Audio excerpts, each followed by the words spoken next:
Gimana kabarnya? Apa baik-baik aja? Alhamdulillah baik sih Mbak. Alhamdulillah baik. Eh, Sebelumnya kan kita udah pernah konser ya Mbak. Mbak juga udah tahu nama saya. Boleh sekali lagi Mbak memperkenalkan diri Mbak? Oke, perkenalkan, nama saya Skapdani Mbak. Oh ya, saya manggilnya Mbak Iska ya. Panggil Mbak Eh, Iska aja. Untuk hari ini saya akan jadi konselor Mbak. Mbak bisa menceritakan masalah yang Mbak hadapi untuk saat ini.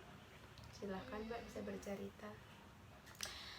Kalau untuk sekarang ya, saya tuh kan yang Mbak gimana ya Mbak ceritanya tuh ya, saya tuh kayak rada sulit gitu loh buat bercerita untuk, apalagi saya baru kenal sama Mbak kan, karena Mbak mungkin bisa mengatasi masalah saya dengan solusi yang Mbak berikan.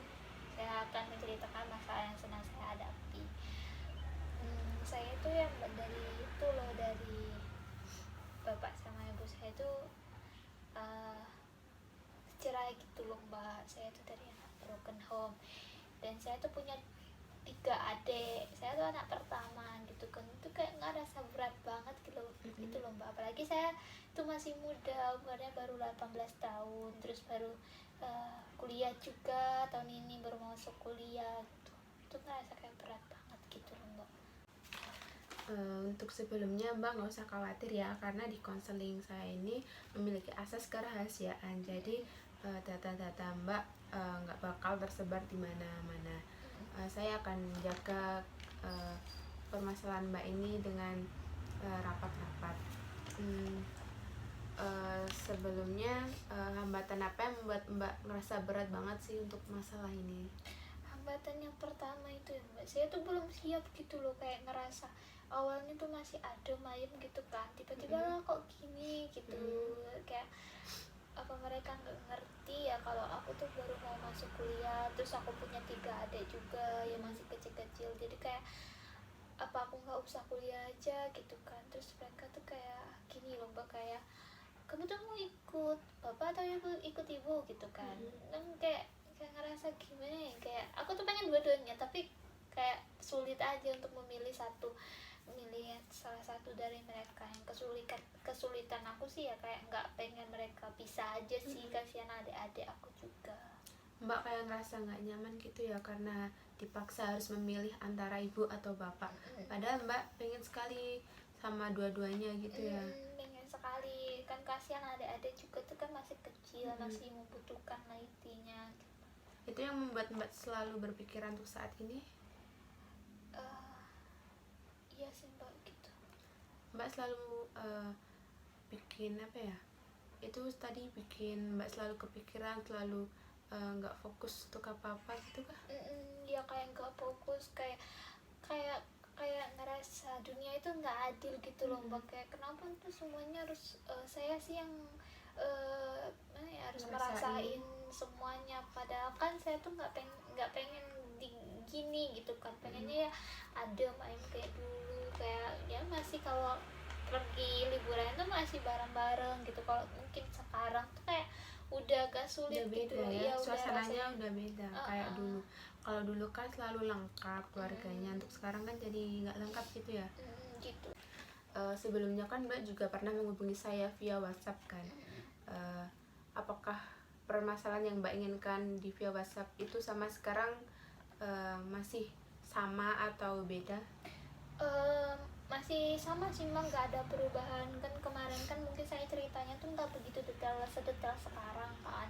Jadi kayak selama ini sih masih kayak sama gitu, nggak ada bedanya, nggak ada perubahan setelah saya bercerita dengan Mbak yang kemarin di WhatsApp, dan sekarang tuh nggak ada perbedaan, masih sama sih Mbak. Belum ada perbedaan ya. Sangat kacau. Sebenarnya Mbak pernah itu nggak sih merasa kayak kenapa masalah ini harus jatuh ke saya, kenapa harus saya yang menghadapi broken home ini, kenapa nggak orang lain aja? Mbak pernah ngerasain kayak gitu nggak? Pernah banget nih Mbak. Setiap malam tuh kayak ngerasa aduh kenapa sih masalah ini terjadinya tuh ke saya aja gitu kan.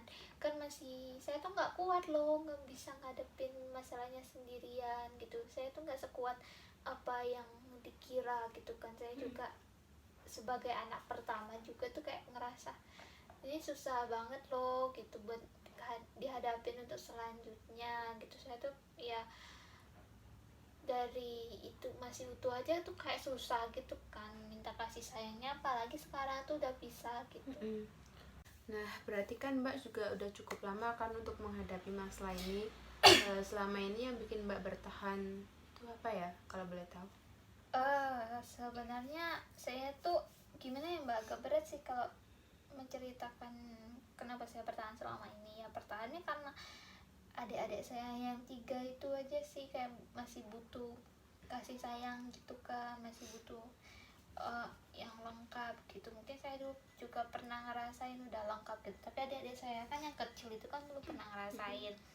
Jadi mungkin saya itu yang buat saya bertahan itu ya adik-adik saya sih, kayak apalagi saya anak pertama, terus diandelin kedua orang tua juga buat jadi sarjana. Mungkin saya juga bisa jadi contoh untuk adik-adik saya. Itu saya tuh bisa loh kayak nggak ada orang tua atau lagi ada masalah juga kan, saya tuh bisa kalau dia jadi sarjana gitu. Itu sih yang buat aku bertahan sih Mbak. Menurut saya tuh Mbak sudah termasuk anak yang kuat loh, karena terkadang kan ada anak yang keluarganya nggak akur, itu anak itu memutuskan untuk apa ya, kayak semacam mengakhiri hidupnya atau malah salah pergaulan gitu. Sedangkan Mbak kan malah harus apa ya, bisa menjadi contoh baik untuk adik-adiknya Mbak. Menurut saya itu sudah termasuk hal yang baik loh. Bisa Mbak tingkatkan lagi, mungkin menjadi kakak yang lebih baik biar bisa jadi contoh adik-adiknya nanti. Kalau saran saya tuh Mbak harus terlihat selalu kuat kalau bisa ya, walaupun kadang cukup berat ya Mbak. Berat banget Mbak. Karena mungkin kalau Mbak ngerasa sedih, adik-adiknya Mbak juga bakal ikutan sedih ya. Iya sih, ya, pikirannya yang kayak gitu. Kalau misalnya mereka melihat kalau kakaknya udah runtuh, udah sedih, pasti mereka juga ikutan sedih gitu kan. Karena Ya. mereka ikut merasakan pastinya. Jadi kalau bisa Mbak selalu merasa bahagia terus ya Mbak. Biar adik-adik Mbak juga tidak ikut memikirkan hal ini, karena mereka masih terlalu kecil untuk memikirkan hal ini. Iya, iya sih. Iya. Benar banget. Mungkin Mbak sudah ada perubahan gitu semenjak ada konseling ini? Udah lumayan agak mendingan sih Mbak, ketika saya udah menceritakan masalah yang saya hadapi. Saya kan anaknya introvert gitu kan Mbak, tertutup. Jadi sampai teman-teman saya itu kadang nggak tahu apa yang masalah yang sedang saya hadapi. Nah setelah konseling ini, setelah saya cerita ke Mbak, itu udah agak mendingan sih Mbak, alhamdulillah. Kayak udah semua rada kayak satu persatu tuh udah lepas semua, udah runtuh satu-satu gitu ya Mbak. Nah Mbak pernah mikir nggak sih, seandainya broken home ini nggak jatuh ke keluargaku, apakah Mbak bakal ngerasain hal ini? Mungkin Mbak masih ngerasa bahagia gitu.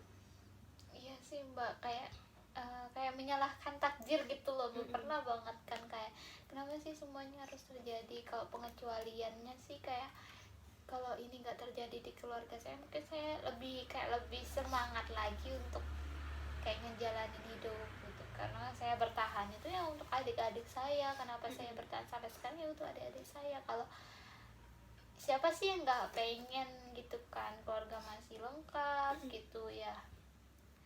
Terus Mbak kayak lebih kuat gitu iya. kan.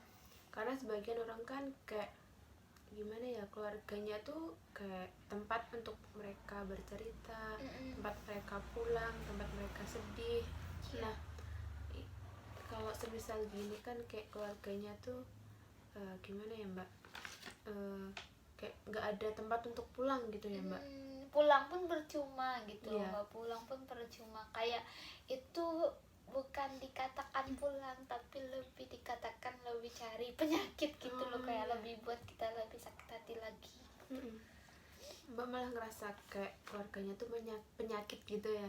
kayak malah bikin sakit hati gitu ya mbak. Padahal kan sebenarnya keluarga itu tempat pulang, tapi kalau ketika kita pulang itu masalahnya malah datang lagi, malah diingat lagi gitu.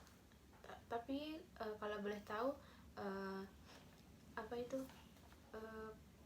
mbak sama keluarga, maksudnya sama ayah sama ibunya apa hubungannya baik-baik saja? Untuk sejauh ini sih kayak ya setelah masalah itu agak renggang sih mbak, Masih kayak agak renggang. jarang komunikasi, jarang cerita juga, ya kayak gimana ya, kayak bodo amat gitu loh, kayak bodo amat untuk semua masalah ini. Kalau masih mikirin masalah ini mungkin saya bakal sakit gitu, sakit hati banget kan. Jadi kayak saya lebih memilih untuk tidak memperdulikan masalah ini gitu. Berarti mbak selalu merasa masalah ini tuh nggak ada gitu ya? Lebih kayak gitu sih mbak. Mbak pernah tuh nggak berpikir kalau masalah ini akan cepat selesai? Sebenarnya pernah kepikiran sih, mungkin nanti insya Allah kalau takdir baik mungkin bisa bersatu lagi, tapi kalau enggak, oh ya udah gitu, saya fokus ke adik-adik saya tidak fokus ke mereka lagi gitu. Untuk saat ini berarti mbak lebih memfokuskan untuk adik-adik mbak ya? Lebih ke adik-adik sih. Mungkin mbak coba deh tidur gitu, ngerasain masalah itu hilang, dan semakin mbak terlalap tidur itu masalahnya mbak tuh akan semakin hilang, kayak beban-beban mbak tuh hilang semua gitu. Nah saat mbak kebangun kayak masalahnya tuh tiba-tiba hilang seketika gitu mbak. Coba deh mbak rasain deh waktu tidur gitu, mungkin sedikit kayak ngurangin beban mbak deh. Iya, kayak mungkin lebih kayak gini ya mbak, kayak membayangkan kayak mungkin bisa apa ya, teringat lagi masa-masa bahagia gitu ya gitu ya. Pernah sih sekali-sekali makanya kayak aduh kangen banget ya yang masa-masa bahagia kemarin. Pernah sekali-sekali gitu loh mbak, kadang balik lagi nangis gitu, sering gitu sih mbak. Tapi saya udah pernah coba sih, kayak lebih gimana ya, kayak ada rasa sensasi sendiri sih buat saya. Oh ini bahagia walaupun cuman sesaat, cuman bisa dibayangin gitu. Nah setelah mbak konsul ini, menurut mbak skala dari 0 sampai 10 berapa?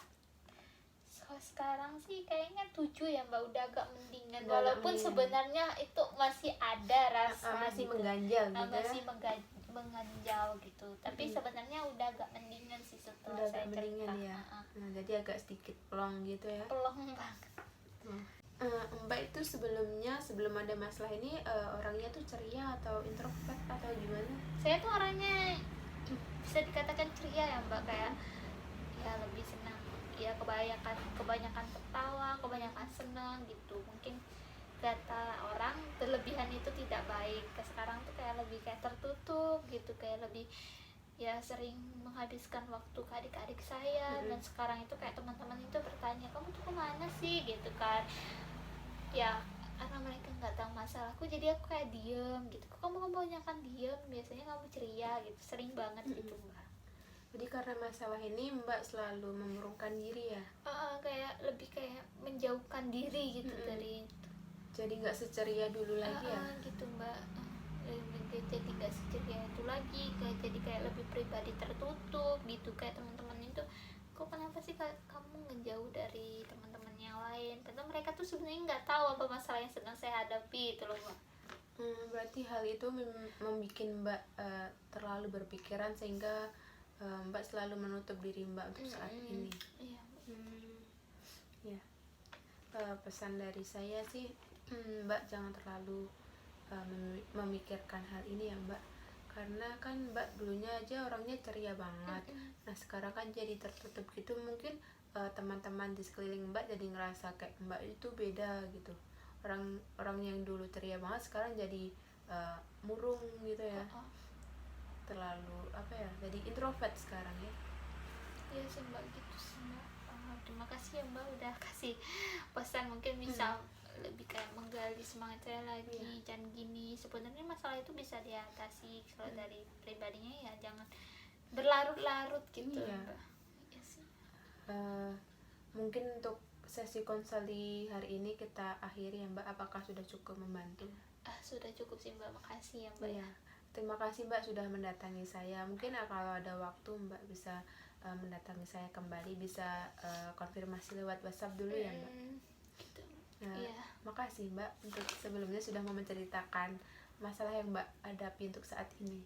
Makasih ya Mbak Nanda. Iya Mbak, sama-sama.